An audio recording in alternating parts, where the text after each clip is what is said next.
Hello everyone, welcome to biology with Ankita Pandey. आज हम लोग हमारे लाइफ प्रोसेस चैप्टर का 6th पार्ट डिस्कस करेंगे। अभी तक हमने न्यूट्रिशन देखा है, रेस्पिरेशन देखा है और ट्रांसपोर्टेशन देखा है इन ह्यूमन बीइंग। अब आज हम लोग इसी लाइफ प्रोसेस टॉपिक का नेक्स्ट पार्ट देखेंगे, जिसमें हम देखेंगे कि प्लांट में किस तरीके से ट्रांसपोर्टेशन की प्रोसेस होती है। तो जैसे हमने देखा था कि ह्यूमन में ट्रांसपोर्टेशन बहुत इम्पॉर्टेंट है, क्योंकि ह्यूमन में ट्रांसपोर्टेशन ऑक्सीजन का भी होता है, कार्बन डाइऑक्साइड का भी होता है। उसको रिमूव करने के लिए न्यूट्रिएंट जो हम फूड के थ्रू लेते हैं वो पूरे बॉडी में सर्कुलेट होता है। तो बॉडी में हर सेल तक न्यूट्रिएंट को पहुंचाना और वेस्ट को रिमूव करने के लिए ट्रांसपोर्टेशन सिस्टम की ज़रूरत थी इन ह्यूमन बीइंग में। उसी तरीके से प्लांट में भी ट्रांसपोर्टेशन की ज़रूरत है, क्योंकि एक सिस्टम प्लांट को भी चाहिए जो कि सॉइल में प्रेजेंट वाटर को upper part of the plant तक पहुंचा सके, और जो लीफ में फोटोसिंथेसिस हो रही है, वो जो फूड वहाँ बन रहा है वो हर एक सेल तक पहुंचाया जा सके प्लांट के। तो इसीलिए प्लांट में भी ट्रांसपोर्टेशन सिस्टम की ज़रूरत होती है। तो प्लांट में जो ट्रांसपोर्टेशन होता है उसको 2 पार्ट में डिवाइड करते हैं, water transportation and food transportation. तो आइए हम देखते हैं कि प्लांट में वाटर और फूड का ट्रांसपोर्टेशन किस तरीके से होता है। ट्रांसपोर्टेशन प्लांट में भी बहुत ही इम्पॉर्टेंट एक वाइटल प्रोसेस है, क्योंकि वहाँ पर भी वाटर और फूड की ट्रांसपोर्टेशन होना ज़रूरी है। इस प्रोसेस में 2 पार्ट हैं। एक वाटर का ट्रांसपोर्टेशन, क्योंकि वाटर ज़रूरी है प्लांट के हर एक पार्ट के लिए, और उसके साथ ही साथ लीफ के लिए तो बहुत ही ज़रूरी है, क्योंकि वहीं पर फोटोसिंथेसिस होता है। जब फोटोसिंथेसिस हो जाता है तो उसके बाद उस फूड को उस लीफ से हटाकर बाकी सारे सेल्स तक पहुंचाना, और उसके साथ ही साथ स्टोरेज ऑर्गन तक पहुंचाना, जहां पे वो फूड स्टोर किया जा सके फ्यूचर पर्पस के लिए, या फिर ग्रोइंग एरियाज़ तक पहुंचाना जहां पर ग्रोथ हो रही है, वहां पर फूड की सबसे ज़्यादा ज़रूरत होती है। तो वहां तक फूड को पहुंचाने के लिए एक अलग से ट्रांसपोर्टेशन सिस्टम चाहिए होता है, जो कि फूड ट्रांसपोर्टेशन सिस्टम कहलाता है। फूड और वाटर का ट्रांसपोर्टेशन करने के लिए 2 तरीके के कॉम्प्लेक्स परमानेंट टिश्यू प्रेजेंट होते हैं प्लांट में। जो टिश्यू वाटर का ट्रांसपोर्टेशन करता है उसको जाइलम टिश्यू कहते हैं, और जो फूड का ट्रांसपोर्टेशन करता है उसको फ्लोएम टिश्यूज़ कहते हैं। तो इस तरीके से वाटर ट्रांसपोर्टेशन के लिए जाइलम टिश्यूज़ इन्वॉल्व हैं, और फूड के ट्रांसपोर्टेशन के लिए फ्लोएम टिश्यूज़ इन्वॉल्व होते हैं। ये दोनों ही टिश्यूज़ मिलाकर वैस्कुलर बंडल बनाते हैं, जो कि प्लांट का ट्रांसपोर्टेशन सिस्टम होता है। तो आइए अब हम देखते हैं कि प्लांट में फूड का ट्रांसपोर्टेशन कैसे होता है। तो जो फूड का ट्रांसपोर्टेशन है उसको हम ट्रांसलोकेशन कहते हैं। अगर हम साइंस में देखें तो हम साइंस में हर नाम को तोड़कर उसकी मीनिंग निकाल सकते हैं। तो इसको तोड़ा जाए तो यह है ट्रांस और लोकेशन, मतलब कि किसी चीज़ की लोकेशन चेंज हो रही है, या किसी भी सब्सटेंस की लोकेशन को चेंज करने के प्रोसेस को ट्रांसलोकेशन कहते हैं। जैसे अगर हम एक लीफ यहाँ बना दें और उसके साथ एक ये स्टेम है और यहाँ पे इस तरीके से रूट है, तो इस लीफ में फूड बनेगा, और हम अगर रूट में हमारे स्टोरेज ऑर्गन है, अगर हमारे रूट के पास स्टोरेज ऑर्गन है, तो अगर फूड यहाँ बना है तो वो फूड दिन के टाइम बनेगा, तो दिन के टाइम में इस लीफ एरिया को फ्री करते रहना पड़ेगा ताकि वहाँ पर जो फूड है वो डिपॉजिट ना हो जाए, वहाँ पे कंटिन्यू जो फूड बनने का प्रोसेस है वो होता रहे, उसको जगह मिल सके ताकि फूड बने। तो जैसे ही यहाँ लीफ में फूड बनता है ड्यूरिंग द डे टाइम, ये ट्रांसपोर्ट करा दिया जाता है स्टोरेज ऑर्गन तक, या उन जगहों पर ट्रांसपोर्ट करा दिया जाता है जहाँ उसकी बहुत ज़्यादा ज़रूरत होती है। तो पहला ट्रांसपोर्टेशन डे के टाइम होता है from leaf to other part में जैसे ग्रोइंग पार्ट आ गया, या वो पार्ट जहाँ डिफिशियंसी है फूड की, या वो पार्ट जहाँ पे स्टोरेज हो रहा है फूड का, तो वो पार्ट आ गया।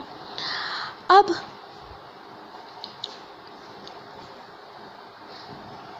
नाइट टाइम में कोई फोटोसिंथेसिस नहीं होती है, तो रात में कोई फोटोसिंथेसिस नहीं होती, तो ये स्टोरेज ऑर्गन से जो फूड है वो ट्रांसपोर्ट किया जाता है जहाँ पर भी ज़रूरत होती है। तो वहाँ पे अगर लीफ को भी ज़रूरत होगी तो लीफ को भी ये स्टोरेज ऑर्गन ही फूड प्रोवाइड करेंगे। तो इस तरीके से हमने देखा कि डे और नाइट में मूवमेंट अलग अलग तरीके से होता है। तो इसीलिए जो ट्रांसपोर्टेशन फ्लोएम में होता है इसको बाई डायरेक्शनल कहते हैं।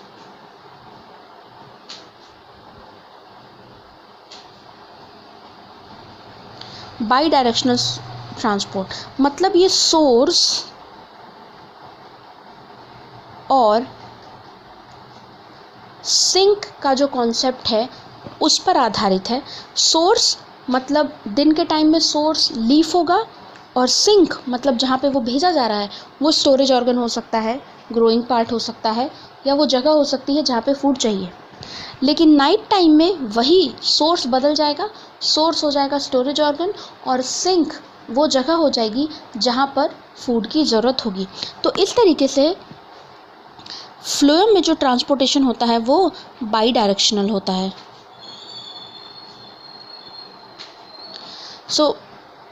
इसीलिए इस प्रोसेस को ट्रांसलोकेशन कहते हैं, क्योंकि इसमें फूड की लोकेशन चेंज हो जाती है, दिन में कुछ और रहती है, रात में कुछ और रहती है। So phloem is responsible for translocation of nutrient and sugar like carbohydrate produced by the leaf to the areas of the plant where they are metabolically active. मतलब कि लीफ एरियाज में जो मेटाबॉलिकली एक्टिव हैं वहाँ पे जो carbohydrate है वो प्रोड्यूस होता है और उसके बाद वो ट्रांसपोर्ट कराया जाता है। Sieve tube, companion cell, phloem fibre और फ्लोएम पैरेन्काइमा, ये 4 कंपोनेंट है फ्लोएम टिश्यूज़ के। मतलब जो पूरा का पूरा फ्लोएम टिश्यू है, मैंने शुरू में ही आपको बताया कि ये कॉम्प्लेक्स परमानेंट टिश्यू हैं। परमानेंट टिश्यू है इसका मतलब ये कि ये एक बार बन गए तो ये फिक्स रहते हैं, और ये कॉम्प्लेक्स हैं। क्यों? क्योंकि ये एक से ज़्यादा टाइप के सेल्स से बने हुए हैं। तो फ्लोएम पूरे के पूरे फ्लोएम में 4 तरीके के कंपोनेंट्स इन्वॉल्व होते हैं, जिनमें सबसे पहला है सीव ट्यूब। सीव ट्यूब जो है वो ट्यूब लाइक स्ट्रक्चर होता है, एंड कंपेनियन सेल। तो सीव ट्यूब के पास कोई न्यूक्लियस नहीं होता, ये लिविंग है लेकिन इसके पास न्यूक्लियस नहीं है, सिर्फ प्रोटोप्लाज्म है। और कंपेनियन सेल इसके ठीक बगल वाली सेल होती है, इसके पास न्यूक्लियस होता है। तो कंपेनियन सेल और सीव ट्यूब ये दोनों कंडक्टिंग पार्ट हैं। और फ्लोएम फाइबर जो कि डेड है, ये डेड है और ये मैकेनिकल सपोर्ट प्रोवाइड करता है। मतलब फ्लोएम को किसी तरीके का डैमेज ना हो, ये उससे प्रोटेक्ट करता है। जबकि फ्लोएम पैरेन्काइमा सेल जो है वो स्टोरेज का काम करती है और सपोर्ट का काम करती है। तो इस तरीके से 4 अलग अलग तरीके के कंपोनेंट मिलके पूरा का पूरा फ्लोएम बंडल बनाते हैं। अभी हमने देखा था कि फ्लो ऑफ मटेरियल जो है वो फ्लोएम में बाई डायरेक्शनल होता है, सोर्स और सिंक पर डिपेंडेंट होता है।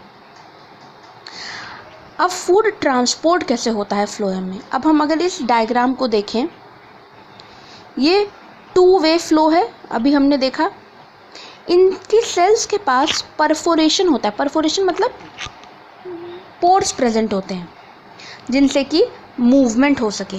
अब जो वाटर और फूड का ट्रांसपोर्टेशन है वो साथ साथ चलता है। आइए देखते हैं कैसे। फर्स्ट स्टेप, जैसे ही सेल्स लीफ के सेल्स ने फूड बनाया, फूड जो है वो सेल्स में लोड कर दिया जाएगा। जैसे ही लोडिंग होगी फ्लोएम के सीव ट्यूब में, तो हम जानते हैं कि फूड को एज अ सॉल्यूट हम कंसिडर करें तो इस फ्लोएम के सीव ट्यूब में सॉल्यूट का कंसंट्रेशन बढ़ जाएगा। अब सॉल्यूट का कंसंट्रेशन बढ़ गया तो उसको कंपनसेट करने के लिए वाटर जो है वो जाइलम से सीव ट्यूब में आएगा, उसको बैलेंस करने के लिए। अब मूवमेंट चालू होगा, अब वो मूव करेगा फूड। जैसे ही फूड मूव किया, अभी आएगा सिंक। सपोज करते हैं सिंक जो है हमारा रूट सेल है, तो सिंक जहाँ जो एरिया है वहाँ पर फूड ट्रांसपोर्ट कर दिया जाएगा। अब सॉल्यूट तो निकल गया, लेकिन सॉल्वेंट कंसंट्रेशन तो अभी ऊपर से तो पानी आया था, सॉल्वेंट कंसंट्रेशन बढ़ गया। अब पानी फिर दोबारा से जाइलम में वापस आ जाएगा। तो जो फूड का ट्रांसपोर्टेशन होता है वो वाटर के हेल्प से होता है। जैसे ही फूड की लोडिंग हुई लीफ से सीव ट्यूब में या कंपेनियन सेल्स में, तो वहाँ पे सॉल्यूट का कंसंट्रेशन बढ़ गया। उस सॉल्यूट के कंसंट्रेशन को मेंटेन करने के लिए जाइलम से वाटर आएगा। अब जैसे ही जाइलम से वाटर आया, प्रॉपर सॉल्यूशन बन गया, अब ट्रांसपोर्ट होगा। जैसे ही वो अपने टारगेट एरिया मतलब सिंक एरिया तक पहुँचेगा, जो फूड है वो निकलकर उस सिंक एरिया में चला जाएगा। अब वहाँ पे सॉल्यूट का कंसंट्रेशन कम हो गया। जैसे ही सॉल्यूट का कंसंट्रेशन कम हुआ, वाटर जो लोडिंग हुई थी वो दोबारा से जाइलम में चला जाएगा। तो इस तरीके से ये पूरा का पूरा ट्रांसपोर्टेशन चलता है इन फ्लोएम। तो हम एक बार देख लेते हैं ट्रांसलोकेशन क्या है। ट्रांसलोकेशन को हम मास फ्लो भी कहते हैं। मास फ्लो इसलिए कहते हैं क्योंकि इसमें जो फूड होता है वो काफ़ी बल्क अमाउंट में ट्रांसपोर्ट होता है, इसीलिए इसको बल्क ट्रांसपोर्ट भी कहते हैं या बल्क फ्लो भी कहते हैं।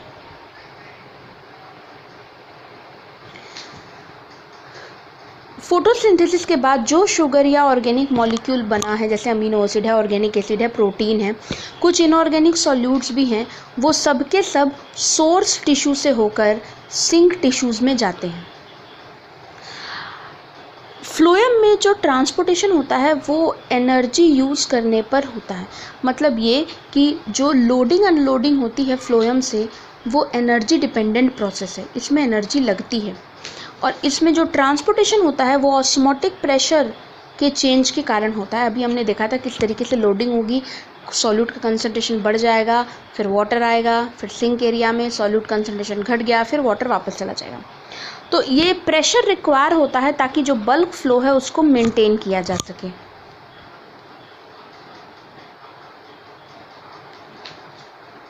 तो ये था पूरा का पूरा प्रोसेस, किस तरीके से फूड का ट्रांसपोर्टेशन होता है। अब हम देखते हैं कि वाटर का ट्रांसपोर्टेशन कैसे होता है जाइलम से। जाइलम वाटर कंडक्टिंग टिश्यू है, इसमें भी 4 कंपोनेंट हैं, ट्रैकीड्स, वेसल्स,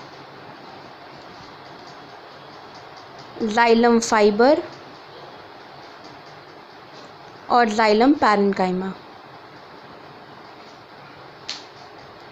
तो जो ट्रैकीड्स और वेसल्स हैं, they are the main conducting tissues.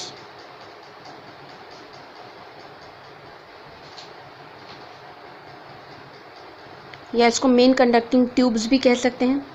Xylem fibre जो है वो मैकेनिकल सपोर्ट प्रोवाइड करता है, और जाइलम पैरेन्काइमा जो है वो स्टोरेज का काम करता है। तो इस तरीके से हमने देखा कि जाइलम में भी 4 कंपोनेंट हैं। अच्छा, इन 4 कंपोनेंट्स में सबसे इम्पॉर्टेंट बात, ये तीनों डेड हैं। Tracheids, vessel, xylem fibre dead हैं। सिर्फ और सिर्फ पैरेन्काइमा वाला जो पार्ट है वो लिविंग है। तो वाटर का ट्रांसपोर्टेशन मेनली डेड एरियाज से होता है। जो जाइलम में ट्रांसपोर्टेशन होता है वो यूनिडायरेक्शनल है। यूनिडायरेक्शनल मतलब सिर्फ रूट से other part of the plant में होता है। वन वे फ्लो है, ये फ्लोएम की तरह टू वे फ्लो नहीं होता इसमें। अभी हमने देखा था कि xylem tissue tracheids vessel xylem fibre और जाइलम पैरेन्काइमा से मिलकर बना है और इसमें जो फ्लो है वो यूनिडायरेक्शनल होता है। अब हम देखते हैं कि रूट प्रेशर क्या है। तो जो जाइलम में ट्रांसपोर्टेशन होता है उसमें दो तरीके के प्रेशर इन्वॉल्व होते हैं, पहला रूट प्रेशर और दूसरा ट्रांसपिरेशनल पुल।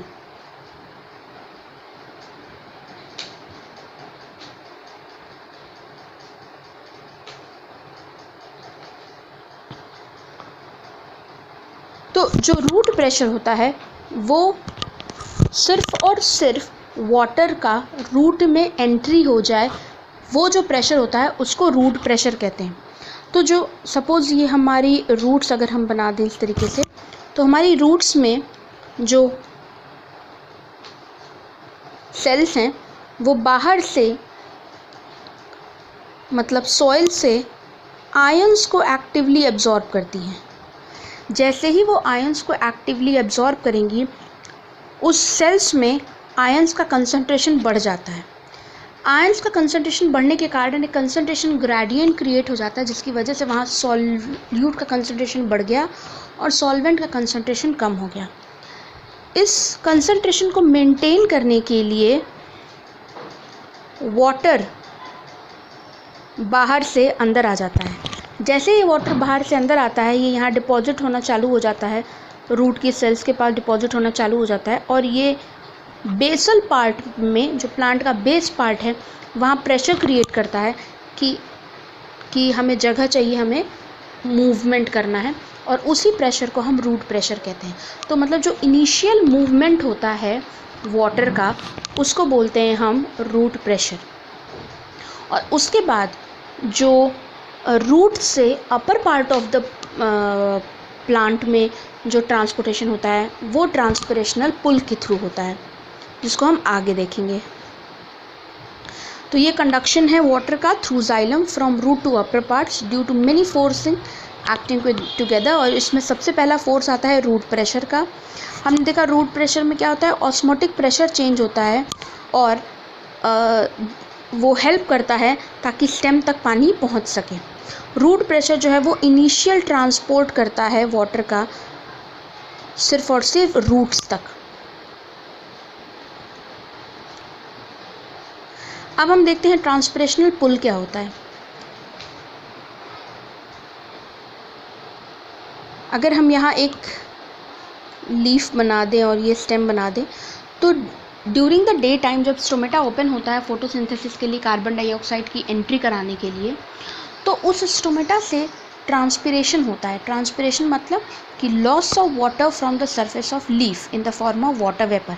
वाटर वहाँ पर इवापोरेट होता है और इवापोरेट होता है, उसके साथ ही साथ ये एक प्रेशर क्रिएट करता है लीफ पर, क्योंकि वाटर का कंसंट्रेशन वहाँ से कम हो रहा है, स्टोमेटा दिन में ओपन है।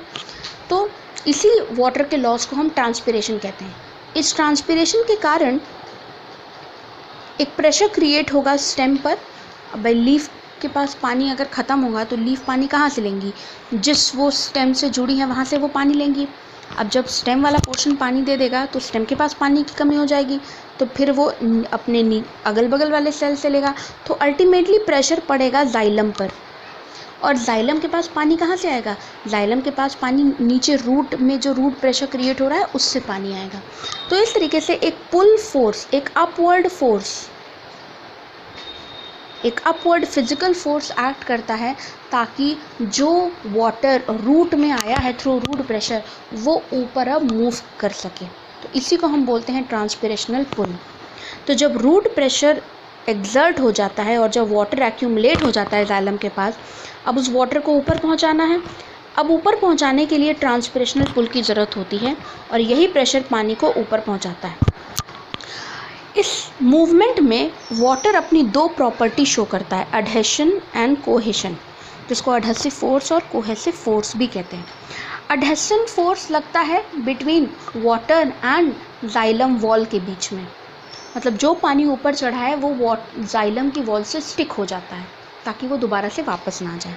और कोहेशन फोर्स लगता है सेम मॉलिक्यूल्स में, मतलब एक वाटर मॉलिक्यूल ऊपर जाएगा तो वो अपने साथ साथ एक और वाटर मॉलिक्यूल को लेकर आएगा, वो वाला एक और लेकर आएगा, तो इस तरीके से चेन बन जाती है। और जितने वाटर मॉलिक्यूल ऊपर चढ़ते हैं वो सारे के सारे जाइलम वॉल से अडहेशन फोर्स के थ्रू अटैच हो जाते हैं। तो इस तरीके से वाटर की दोनों property, adhesive property and cohesive property, act करती है ट्रांसपिरेशनल पुल में।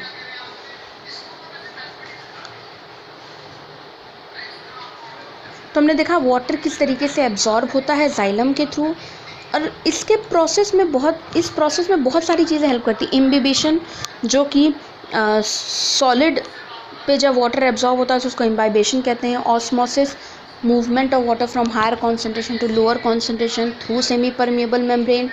रूट प्रेशर इन्वॉल्व होता है, ट्रांसपिरेशन इन्वॉल्व होता है। तो इस तरीके से सारे के सारे फोर्सेस एक्ट करते हैं। हमने बताया आपको इम्बिबेशन क्या है, वाटर जब सॉलिड सरफेस पे से एब्जॉर्ब होता है तो उसको इम्बाइबेशन कहते हैं। उसका एग्जांपल है सीड, जब सीड को हम सोक करते हैं और वो वाटर एब्जॉर्ब करती है तो इस प्रोसेस को इम्बाइबेशन कहते हैं। Osmosis, movement of water from its higher concentration to lower concentration through semi permeable membrane. यहाँ पे हायर होगा टू इट्स लोअर एरिया। और हमने ये भी देखा था कि आयंस जो है वो रूट की सेल्स एक्टिव प्रोसेस के थ्रू एब्जॉर्ब करती हैं, मतलब कि एनर्जी लगाकर, जिससे कि डिफरेंस क्रिएट हो जाता है और ये वाटर को मूव कराने में हेल्प करता है।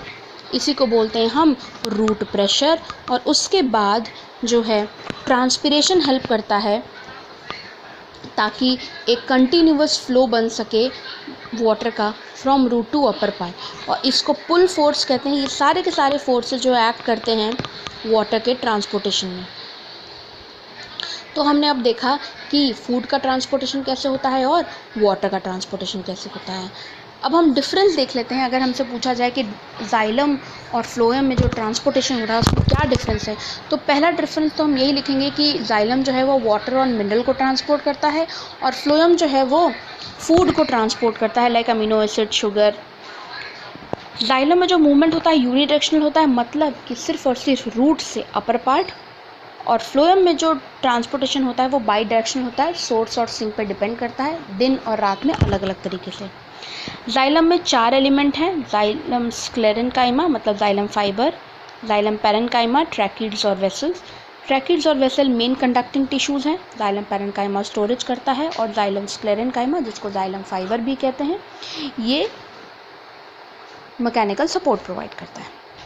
फ्लोएम में भी 4 कंपोनेंट है, companion cell, phloem parenchyma, sieve tube and phloem fibre, जिसमें कंपेनियन सेल और सीव ट्यूब जो है वो मेन कंडक्टिंग टिश्यू है। फ्लोएम पैरेनकाइमा स्टोरेज करता है, और फ्लोएम फाइबर जो है वो मैकेनिकल सपोर्ट प्रोवाइड करता है। इस जो जाइलम टिश्यू का नेचर है वो डेड है, क्योंकि इसमें 3 डेड टिश्यूज़ होते हैं, सिर्फ जाइलम पैरेनकाइमा लिविंग होता है। और जो फ्लोएम है वो उनकी जो 2 ट्यूब्स हैं, 3 ट्यूब्स हैं, वो लिविंग होती है, सिर्फ फ्लोएम फाइबर ही डेड होता है। जाइलम में जो जाइलम है वो सेंटर में प्रेजेंट होता है। अगर हम किसी का सेक्शन कट करें तो जो सेंटर में टिश्यू प्रेजेंट होती है वो जाइलम होती है, और उसके बाहर वाली जो होती है वो फ्लोएम होती है। तो इस तरीके से हमने देखा जाइलम और फ्लोएम में डिफरेंस क्या होता है और किस तरीके से वाटर का ट्रांसपोर्टेशन होता है। तो ये रहा complete water and food transportation. तो आज के लिए बस इतना ही। अगर आपको ये वीडियो पसंद आया हो तो इसको लाइक, शेयर और सब्सक्राइब ज़रूर करें। Thank you so much.